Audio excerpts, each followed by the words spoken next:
Also today, why are thousands in India still cleaning human waste for money despite it being outlawed? We assess attitudes towards sanitation in the country. That's coming up.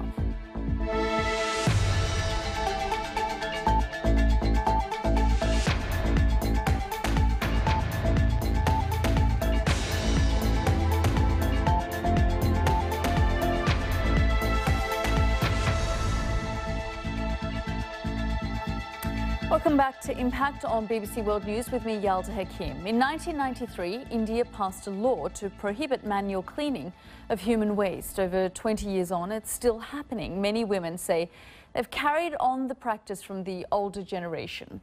A 2011 survey shows almost 750,000 dry toilets cleaned by what are known as manual scavengers. It's usually the women from the lowest of India's caste-based society who do this work, with girls as young as 7 learning how to collect the waste with their hands. Usha Chamur grew up as a human waste cleaner in Rajasthan. She came into the BBC to talk to me before the programme. How old were you when you began to work as a human waste cleaner? आपकी उम्र कितनी थी जब आप ये काम शुरू किया? मैं 7 साल की थी. I was 7 years old when I started cleaning human waste. I used to do it with my mother. That's how I learned it. Then when I was 10, I got married. And I realized that I had to do it at my in-laws as well. I carried on doing the same work until I was 14. I didn't study, I didn't have education, so that was the only thing I could do. Just tell me what exactly the job involves. So, ये काम कैसा होता है? ये काम बहुत गंदा होता है. It is very filthy. You have to pick up the waste with your hands and then carry it on your head. And then you have to dump it in a far place. People in the community don't come near you. They consider you dirty and they stay away from you. So it's a very hard job, and I was a child when I was doing it.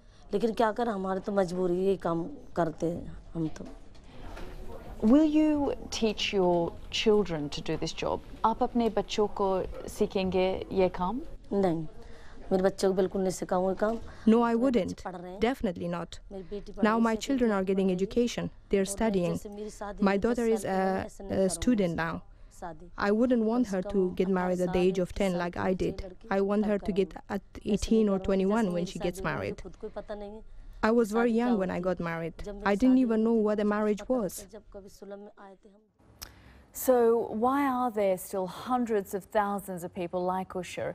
Is Narendra Modi's Clean India campaign helping the problem? Well, with me here in the studio is Dr. Bindeshwar Pathak, the founder of Sulabh International, which fights for the rights of people like Usha. He's also the inventor of an environmentally friendly compost toilet that doesn't require a cleaner. Thank you very much, Dr. Pathak, for joining us here in the studio. This is something that these women have done for generations. So how do you change that? Actually, the most important was to find out an appropriate, affordable technology. Gandhi himself said, till they clean night soil, nobody will have food with them. The sewage system cannot give the answer because it is costly in construction, maintenance. It requires huge, enormous quantity of water to flush. So I invented this technology of Sulabh flush toilet. And that innovation has made a difference in lives of untouchables. Had not I invented this technology, there is no chance of ending manual cleaning or defecation in the open in India. So how much of a change has it brought? Just tell me in numbers. You know, we know that there's hundreds of thousands of people still doing this job, though. Yes, actually about 20% people still lack cleaning, but 80% have been freed. And according to 1961 census, there were 3.5 billion untouchables who used to clean night soil. So now the percentage is there, still they are doing, but it is 20% left. Rest they are freed. What about the government's response? Because it is illegal, it's been outlawed, and it was outlawed in 1993. Yes, now nobody can practice untouchability. The problem has become that Supreme Court of India has taken affidavit from the officers that there was no toilet in the area. And now they are not ready to accept it. although it is happening even till today. So what is the remedy? He should withdraw the affidavit and do it quickly. So within 1 year, they can do it. It's not such more numbers are left. So they can do it in 1 year. So that is the problem. What about the attitude of people towards these untouchables? Is there still a perception or a belief that they should be doing these jobs? Actually, when, say, centuries before, maybe Vedic period, it was very hard. And even people will touch dog, but they will not touch untouchables. So that was the attitude of the people in the society. They did good jobs for the society. Had not clean toilets, people would have died, became sick. But the white society gave them humiliation, insults, and tragedy. There is a wider campaign that Prime Minister Modi launched to clean India. What do you make of that? I think after many prime ministers and political leaders talked about toilets and sanitation.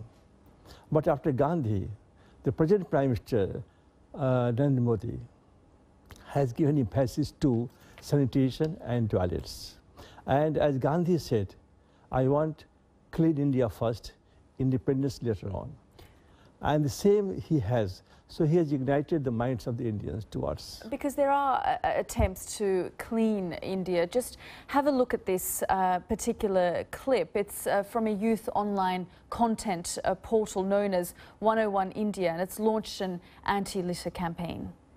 The great Indian litterbug begins his career from an early age. Good shot, boy. Gold medal boss. Beautiful. On the move, standing still, much strokes. Risky, very risky. From balconies, high.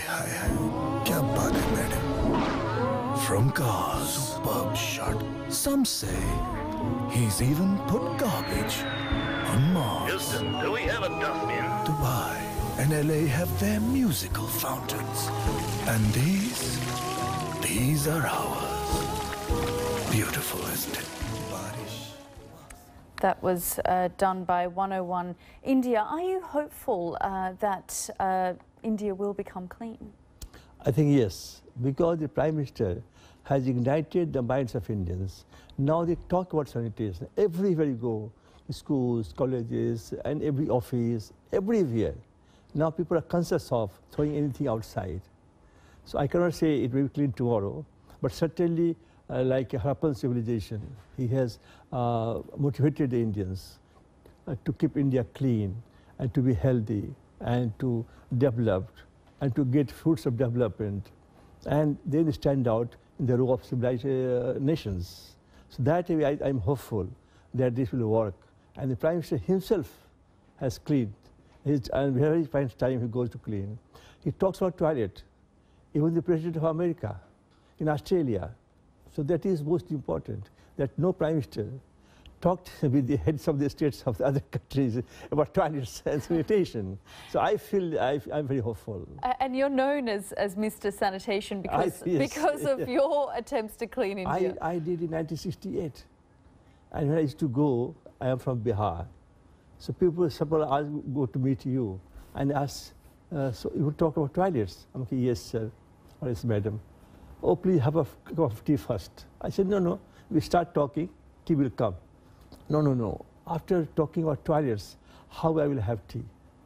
Now, today I feel very happy that entire country and entire world is talking about toilets. So I'm the first person in the world to talk about toilets. Now everybody is talking about toilets. Well, you're bringing about change, Mr. Pathak. Thank you very much for joining us here. It has made difference lives of the people. Yes, absolutely. Thank you, Mr. Pathak.